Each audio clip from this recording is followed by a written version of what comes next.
Hello fellow human, welcome back to another Dank Doggo / Choosing Beggars. We have 5 stories in total for you guys today.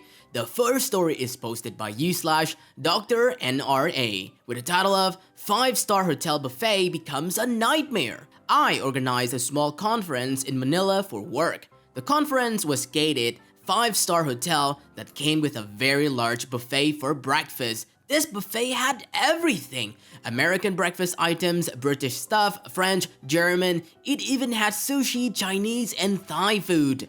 The conference fee included the cost of the buffet, but if you were going to just stay there, you had to pay for it.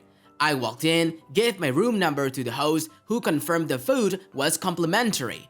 I'm seated by the door as the room is almost full so I can hear the next conversation clearly.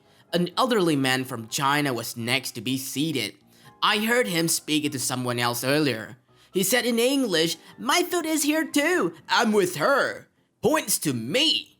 The host attempts to seat this man with me. I said to the host that I was saving the seat for a colleague. The host said, "Wait, he's not with you?" I said, "No, he's not even with my conference." The guy gets super remo'd up. Remo is government speak for righteous indignation, moral outrage. He tries to tell me he's a conference attendee. I just laughed and said, "What's the name of the conference?" He said something about his secretary doing all of the details, so how is he supposed to know that? I just look at the host. The host pulls him away and sits him at another table and said, "I'll have to confirm you're a guest here before you eat." The guy gave the host the details and got the stink eye for a while. Cut to the buffet. I'm standing at the counter, putting food on my plate. I then realized it was that same guy.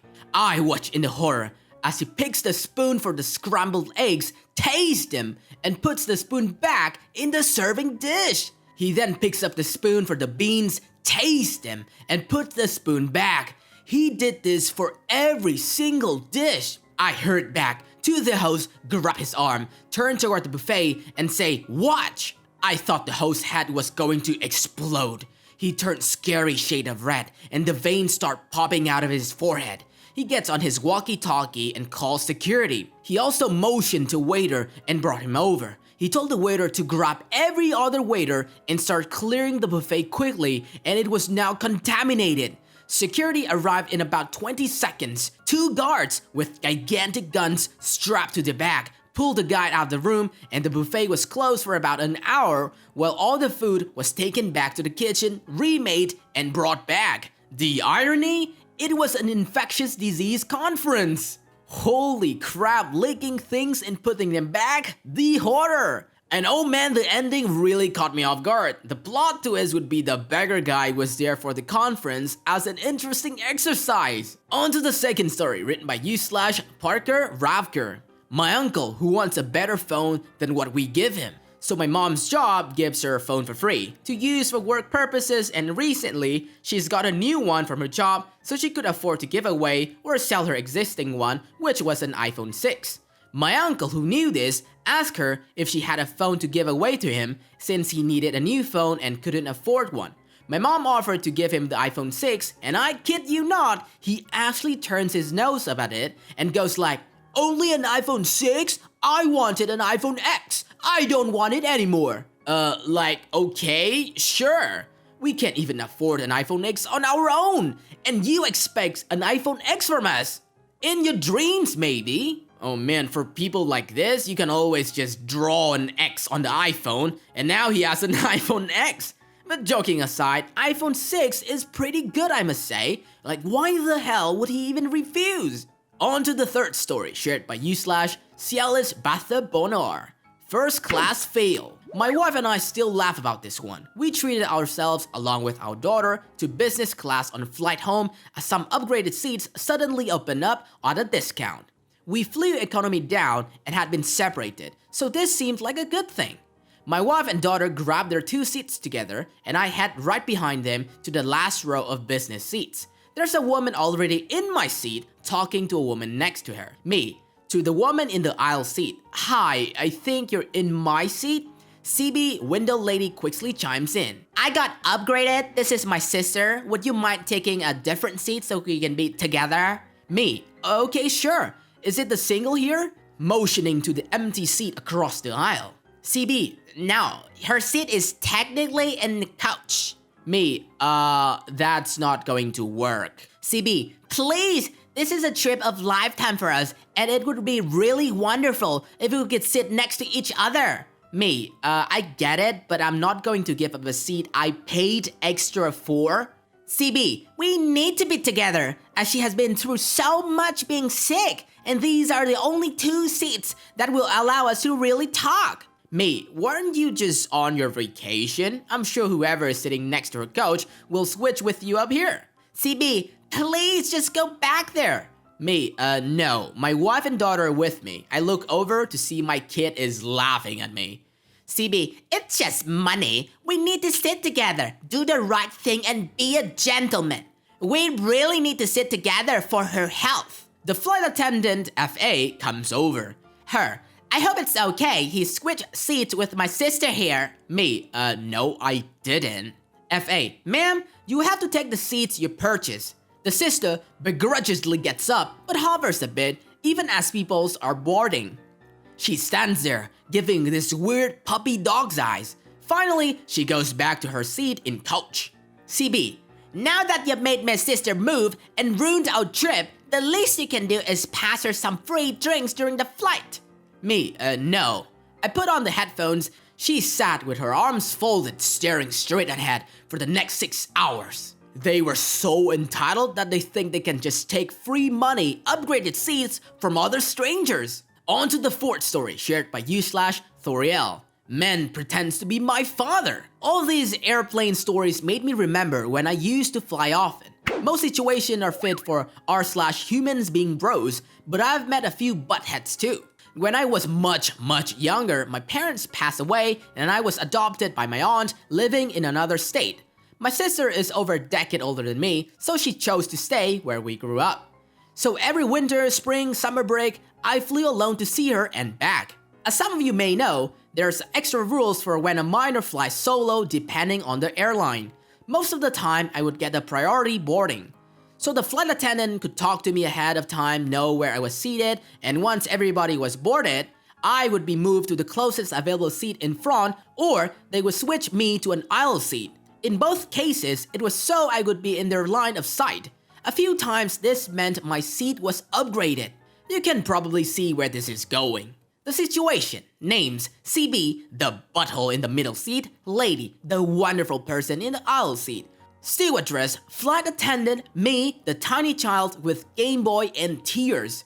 I board along with those in need of assistance, sit in my window seat, and the stewardess comes over to make sure I'm not afraid, reminds me of the rules. I give her a thumbs up and don't get comfy because she said this wasn't a full flight, which means I'm definitely getting moved. Enter CB and lady, who store their bags and sit without much fanfare. After everyone has boarded, stewardess comes to our row and smiles at me. Now, this conversation is paraphrased simply because of how long ago this was, but CB's dumb words are ingrained in my memory, so... Stewardess, hi sweetie, grab your things, we're moving you up front. Me, yes ma'am. CB, up front? You mean business class? Stewardess, that's right, we need to keep a close eye on her. She winks at me because flight attendants are fantastic. Lady stands up and let us out, and then CB stands and begins grabbing his bag from overhead compartment. He's positioned in such way that I can't get out until he's done. Stewardess, sir? And since I'm a dumb kid, I have a bright idea. Me, don't worry, I have a bag up there, thank you. CB, I'm grabbing my bag. I don't care about yours. He swings his bags over his shoulder and steps forward to let me out of row, except now he's between me and stewardess with lady standing behind me. He's staring at stewardess, waiting. She catches on. Stewardess, sir, I'm sorry if there was some confusion, but only this little girl is being moved up front. CB, why would you move my daughter away from me? What kind of airline is this? The look of frazzled confusion on her face matched my own. She turns to me. Stewardess, is the man here your father? Me, no, I don't have one of those. CB, don't lie. You're going to be grounded longer for lying. Turns to stewardess. She's just angry because I grounded her from her Game Boy. Now hurry up and show us our seats. To update you folks at home, I'm crying because I'm just really confused, clutching at my Game Boy like a teddy bear because like hell it's being like taken away from me. Stewardess, sir, what is your child's name? She had learned my name during our talk earlier. He's glaring from her to me and back again, as if one of us is going to tell him. CB, Bridget, of course. Stewardess, I'm sorry, but that's not her name. I'm going to have to ask you to store your bag and sit back down, sir. CB, that's not fair. Why are you moving a kid to business class when I'm the one with back issues? Stewardess, due to her circumstances, this is for her safety. Please sit down, sir. CB, what about my circumstances? Stewardess, please consider buying a business class ticket next time you fly with us. CB, I'm never flying with you again unless I get to sit with my daughter. This is an outrage. Stewardess, sir, please sit down. She's not your daughter. At this point, lady is behind me and has one of her hands resting on my shoulder for comfort and is holding me closer to her legs, like kind of like hug. And the look on stewardess' face says, "One more word from anyone and I will escalate this situation." He stores his bag and sits down in my previous window seat. CB, I hope you don't think I won't be getting free drinks out of this. It's the least you can do. Stewardess, don't worry, sir. I don't think that. Turns to lady and I. If you both don't mind coming with me, we have 2 seats available for you. Since lady is behind me and I'm a sobbing mess, I don't know what expression she had, but she grabs her bag and follows. I didn't look at CB either, but he was sputtering, so I think we can all imagine that. Lady also got a free drink later in the flight, so stewardess was full on in petty revenge mode, and it was awesome. Lady was seated in the aisles across from mine in business class, and the whole flight, she and I played hangman and did crosswords together. Once we landed, I was actually escorted off the plane first, which was odd to me at the time because I usually was forced to be the last so the flight attendant could help me without holding up to the line. And then the security officer walked with me to the bagging area to meet my sister and waited with us until we were leaving. Never saw him again, thankfully. Oh my god, he just came up with some random crappy name on the spot. And yet, he still insisted that OP was actually his daughter. On to the 5th story shared by u/visual delivery. You're not using it, which means I can, but because it belongs to you, you have to replace it. Hello! To offer a little context, I'm 22, female, and a 2018 college grad working at a pretty junior position in a university student finance department. The department is pretty small, about a dozen people including myself. My job is comprised of a pretty manual task, data entry, responding to query emails, that sort of things. Special enough to have my own desk, but only a small step above coffee order taking intern. And by God, the way that CB has treated me since I started the job in September, you would think I was the unpaid intern. CB is a woman in probably her late 40s and early 50s. May I speak to the manager haircut? Super tall, skinny, a face like there's a bad smell under her nose all time. She constantly and condensingly refers to me as love or sweetie, but I honestly just think she doesn't even know my name. I'm always friendly to her, but she still treats me like, I don't know, someone's teenage daughter come for a work experience or something. Thursday last week, CB approaches me at the kitchen table, basically just a table at the back of the office where we have mini fridge, kettle, microwave, etc. She puts her hand on my shoulder and fixes me with the tightest, fakest smile. Hey sweetie, I just thought I would let you know you're out of your hand cream. I frowned, completely confused. I don't keep hand cream on my desk, and even if I did, I don't recall ever giving her permission to use it. Sorry, CB, I don't know what you mean. Again, that smile. That cream you keep in your desk, the Chinese one. My stomach drops. I know exactly what she's talking about. For my birthday in November, my Japanese friend we met on a language exchange app sent me a box of goodies, including this really nice and expensive hand cream that you only get in Japan. I'd been keeping it in my desk as the office is air-conditioned and my hands getting quite dry while I work. That cream is a godsend, but since the end of January, the aircon's been out, so I've not been using it, wanting to save it for when the aircon gets fixed and I really need it. It's also in a really solid tube, so it's nearly impossible to tell that it been used without picking it up to feel how much is left. The cream in my desk drawer? The pink one? Yeah, it's empty. Can you get some more? I'm horrified. This lady has been helping herself to my things out of my desk when I'm out of my seat. I truly don't know how to respond. Why were you going through my desk? She straightens her back a little at this. It's not locked. It's not like anything in there is private. But it's where I keep my personal belongings. It's like if I went looking through your handbag without your permission. That's completely different, she says. Her tone is significantly less friendly. Can you please just get some more hand cream? I'd been so distracted by the thought of CB going through my desk, I'd totally forgotten the main point. No, it's from Japan, and it's expensive. I can try and find it online and give you the link to order it, but I'm not going to get you more so you can use it. Well, you're not going to replace it anyway. We might as well share it. You didn't even notice I was using it until I told you. I was like, what? I knew this woman had a superiority complex, but this is unreasonable. She wants me to replace it so she can keep using it. The absolute audacity of this woman. I said, no, I've got every mind to ask you to reimburse me. I'd barely use it and now it's empty. You used nearly the whole bottle. But you weren't using it. That's not the point, CB. For the first time in the conversation, I raised my voice, getting the attention of some of my colleagues. It wasn't yours to use, especially not without permission. I won't ask you to reimburse me because I can already tell you'll say no. I'll replace it myself, but keep the hell out of my desk. Did you not learn that in preschool? She bristles and quickly notices that people are staring. She's not too well liked in the office anyways, so I can see the cogs begin to turn as she works out how can she turn this onto me. Sweetie, that cream has changed my life, she says in this fake gentle voice. It's healed my eczema. It might come back if I don't keep using it. Okay, good for you, so order some for yourself, just stay out of my things. Before she could respond, I just walked away with now my lukewarm coffee. I ordered a new hand cream that night and I considered sending her a PayPal invoice for it, but I thought that as the first one as gift, I wasn't technically out of pocket. I just felt sorry that my friend's present had gone to waste. Fast forward 8 days to yesterday. CB turns from the mini fridge with a dead glare and announces to the office, "Somebody's eaten my yogurt!" No response.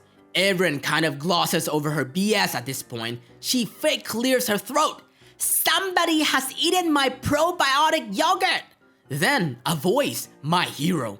A guy in the office we'll call Dave. He's 6'4", average build with a huge dog beard and glasses. Kind of like a bear. Stoic, quiet, and keeps to himself.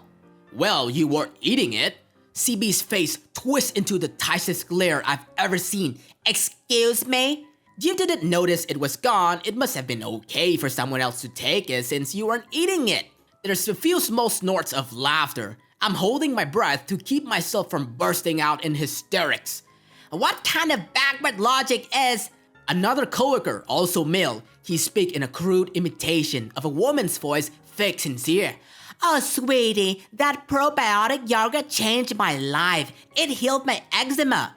The whole office begins to laugh. CB's face goes into bright red and her mouth starts twitching at the corners like she wants to either cry or yell.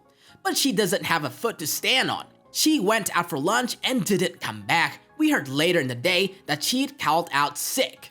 When I got home in the evening, I found an email letting me know that she'd PayPal'd me some of the money for the hand cream without a message. It only covered the cost of an actual cream, not shipping, but I was grateful. I was just an intern in her eyes, so I could never have convinced her to pay me, but to have her equal colleagues on my side to shame her like that was more than enough. I'm so grateful to them. They can use my hand cream anytime they like. TLDR. Mean CB coworker helps herself to my $40 hand cream out of my desk, tells me to buy more because she used it all and wants to keep it using it for her eczema. Unlikely that she has eczema, it had any effect. Coworkers put her in her place. Nice coworkers, Dave is a freaking legend, man. What a guy.